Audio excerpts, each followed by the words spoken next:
#AskDrJohnWatson type చేసి మీ questions అడగండి, తప్పకుండా రిప్లై చేస్తాను.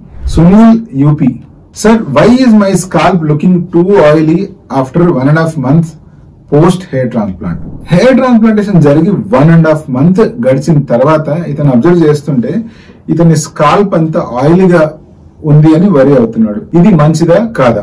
జనరల్ గా మనం ఏం అబ్జర్వ్ చేస్తాము అంటే హెయిర్ ట్రాన్స్ప్లాంటేషన్ జరిగిన తర్వాత నెక్స్ట్ పెరిగే వెంట్రుకలు కంపారేటివ్ గా కొంచెం డ్రైగా రఫ్ గా పెరుగుతూ ఉంటాయి.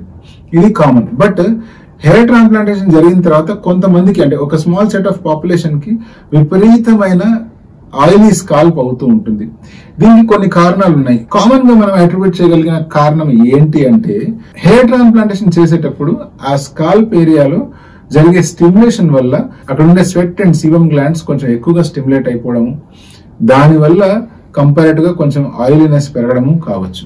రెండోది కామన్ గా అబ్జర్వ్ చేసిన రీజన్ ఏంటి అంటే స్కాల్ప్ ని చాలా మంది మరీ డెలికేట్ గా చూసుకోవడము, అంటే 20 days దాటిన తర్వాత కూడా దాన్ని రబ్ చేయకుండా చాలా పల్చగా రబ్ చేయడము చేస్తూ ఉంటారు. అలా చేసినప్పుడు కూడా స్కాల్ప్ మీద ఆయిల్ అలాగే పేరుకుపోయి జిగురుగా తయారయ్యే ఛాన్స్ ఉంది. ఏదేమైనా మీకు క్లారిటీ కోసం చెప్తాను, స్కాల్ప్ మీద ఆయిల్ మరీ ఎక్కువ అయినంత మాత్రం అది ఎటువంటి నష్టము కాదు. ప్రత్యేకించి హెయిర్ ట్రాన్స్ప్లాంటేషన్ తర్వాత కూడా ఆయిల్ వస్తుంది అంటే దాన్ని రెగ్యులర్ గా క్లీన్ చేసుకుంటూ ఉంటే ఏం ప్రాబ్లం రాదు. అలా కాకుండా మరి 2-3 days గ్యాప్ ఇస్తున్నాము అంటే ఆ ఆయిల్ వల్ల ఫర్దర్ ప్రాబ్లమ్స్ వచ్చే అవకాశం ఉంది. డాండ్రఫ్ పెరిగే అవకాశం ఉంది, స్కాల్ప్ పైన డస్ట్ అక్యుములేట్ అయ్యే అవకాశం ఉంది. తద్వారా నెక్స్ట్ ఆ ఏరియాలో పింపుల్స్ ఫామ్ అయ్యే అవకాశం ఉంది, పస్ట్యూల్స్ ఫామ్ అయ్యే అవకాశం ఉంది. ఆ ఇన్ఫెక్షన్ ఒకవేళ మరీ బలపడింది అంటే ఆ ఏరియాలో హెయిర్ కూడా ప్రాపర్ గా గ్రో కాకుండా ఆగిపోవచ్చు.